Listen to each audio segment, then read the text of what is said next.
भाजपा सरकार हारेगी तभी महंगाई रुकेगी। हिमाचल में हार के बाद डीजल पेट्रोल की कीमतें कम हुई। इस सरकार में किसान, नौजवान, महिलाओं का उत्पीड़न हो रहा है। मंगलवार को जिला कांग्रेस कमेटी और कांग्रेस के वरिष्ठ नेता, लोकसभा के पूर्व प्रत्याशी बसंत चौधरी के संयोजन में भानपुर के बेड़वा माता मंदिर पर आयोजित किसान सम्मेलन को संबोधित करते हुए छत्तीसगढ़ के मुख्यमंत्री कांग्रेस के वरिष्ठ नेता भूपेश बघेल ने कहा। उन्होंने कहा कि उत्तर प्रदेश में पंपिंग सेट बिजली से न चलकर डीजल से चलाए जा रहे हैं। किसानों के धान 800 रुपए प्रति कुंटल बिचौलियों के हाथ किसान बेचने को मजबूर हैं। अपने प्रदेश छत्तीसगढ़ का हवाला देते हुए उन्होंने कहा कि सरकार किसानों के मवेशियों के गोबर को 2 रुपए किलो में खरीद कर वही 1 रुपए प्रति किलो चावल दिया जा रहा है। सरकार किसानों के मवेशियों के गोबर को 2 रुपए किलो में खरीद कर वही 1 रुपए प्रति किलो चावल दिया जा रहा है। और योगी सरकार में मवेशी सड़कों और किसानों के खेतों में घूम रहे, जिससे किसानों की फसल नुकसान करते हैं और किसानों को 24 घंटे फसलों की रखवाली करना पड़ता है। किसान सम्मेलन में संयोजक बसंत चौधरी ने मुख्यमंत्री भूपेश बघेल का स्वागत करते हुए कहा कि कांग्रेस की सरकार बनने पर उद्योग, लघु उद्योग का जाल विकसित किया जाएगा, जिससे किसान और युवा समृद्ध हों। उन्होंने कहा कि सबके परिश्रम से आयोजन सफल रहा। कार्यक्रम के दौरान मुख्यमंत्री ने किसान यूनियन की अनुपमा चौधरी, सुभाष चंद्र किसान, जयराम चौधरी सहित किसानों को हरी पगड़ी पहनाकर सम्मानित किया। इस दौरान कांग्रेस पार्टी के जिला अध्यक्ष अंकुर वर्मा स्मृति चिन्ह के रूप में हल वरिष्ठ कांग्रेसी नेता बस्ती लोकसभा सीट से प्रत्याशी रहे बसंत चौधरी ने सरदार वल्लभ भाई पटेल की मूर्ति देकर उनका स्वागत किया। इसके साथ ही साथ कांग्रेसी कार्यकर्ताओं ने भगवान परशुराम की तस्वीर, भीमराव अंबेडकर सहित पुष्प गुच्छ देकर उनका सम्मान किया। वरिष्ठ कांग्रेसी नेता बसंत चौधरी ने कहा कि क्षेत्र की जनता का विकास कांग्रेस पार्टी में ही है। वर्षों से सत्ता में न होने के बावजूद भी 2 करोड़ लोगों से ज्यादा रोजगार देने में कामयाब रही है।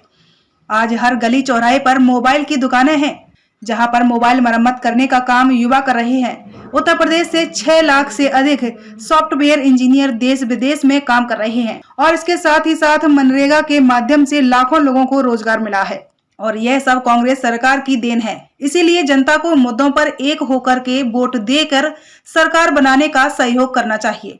मुख्य रूप से अंकुर वर्मा, देवेंद्र कुमार श्रीवास्तव, बाबूराम वर्मा, अनिरुद्ध त्रिपाठी, विवेक श्रीवास्तव, आदित्य त्रिपाठी, रूपेश पांडे, प्रशांत पांडे के साथ ही कांग्रेस के अन्य पदाधिकारी, कार्यकर्ता और क्षेत्रीय किसान मजदूर शामिल रहे।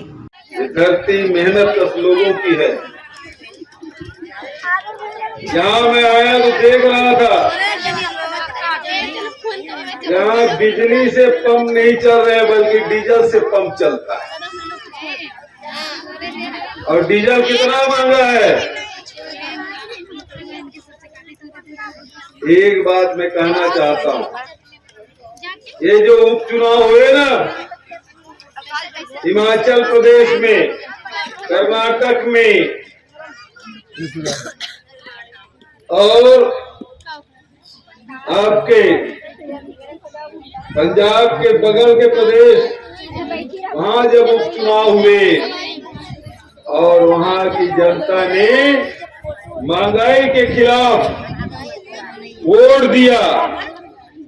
एक लोकसभा हिमाचल के, 3 विधानसभा हिमाचल के हारे, दूसरे दिन 5 रुपया पेट्रोल में, 10 रुपया डीजल में कमी आ गई। अब मैं आपसे पूछना चाहता हूँ, डीजल का कीमत और कम होना चाहिए कि नहीं होना चाहिए? आवाज आनी चाहिए। डीजल का कीमत कम होना चाहिए कि नहीं होना चाहिए? होना चाहिए। तो उत्तर प्रदेश के किसान भाइयों समझ लीजिए आपकी ताकत क्या है।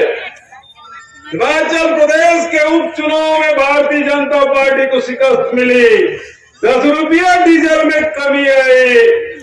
उत्तर प्रदेश के किसान ठान ले तो डीजल फिर 50 रुपया के आसपास आ जाएगा। आप तय कर लीजिए।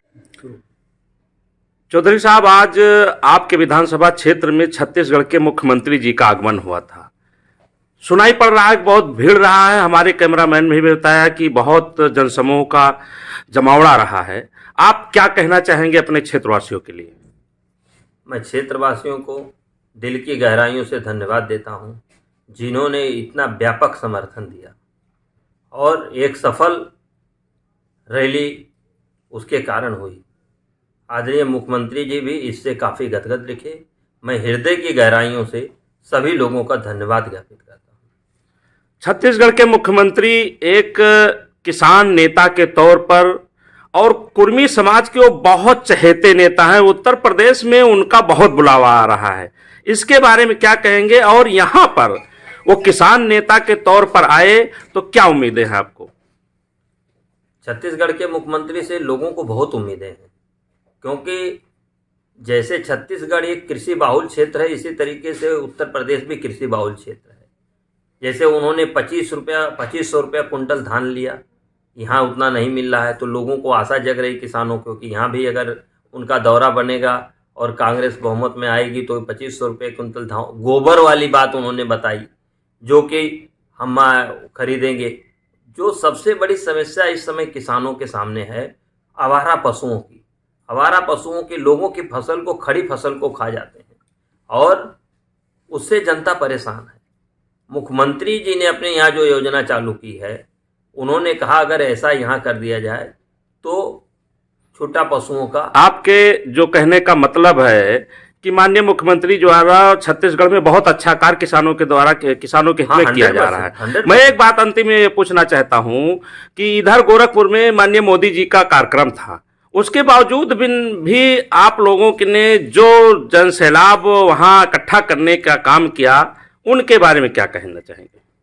वो जनसैलाब इकट्ठा इसलिए हुआ कि पब्लिक से जाके डोर टू डोर संपर्क किया गया और लोगों ने भूपेश बघेल जी के नेतृत्व में जो कार्यक्रम हो रहा था उनको सुनने की लोगों के अंदर जिज्ञासा थी। किसानों के अंदर ये जिज्ञासा इसलिए थी कि वो लोग चाहते थे कि भाई अगर एक मुख्यमंत्री जो वहाँ 2500 रुपया कुंटल धान खरीद रहा है, 2 रुपये कोवर खरीद रहा है, तो ये काम कैसे किसान हित में कर रहा है। जरा आज यहाँ आ रहे हैं, हमारे बीच में आ रहे हैं, तो हम लोग उनको सुने, क्योंकि कुर्मी बाहुल क्षेत्र भी है रुधौली विधानसभा और वो यहाँ आ रहे थे कुर्मियों के सम्मान नेता। कुल मिलाकर ये कह लिया जाए कि माननीय भूपेश बघेल जी किसानों के नेता हैं। बेबाक खबरों के लिए हमारे YouTube चैनल को सब्सक्राइब करें। देश विदेश एवं स्थानीय खबरों के लिए हमारे वेबसाइट www.bntlive.com पर लॉगिन करें। साथ ही Facebook, Twitter, Telegram, Instagram, LinkedIn पर भी फॉलो कर सकते हैं। धन्यवाद।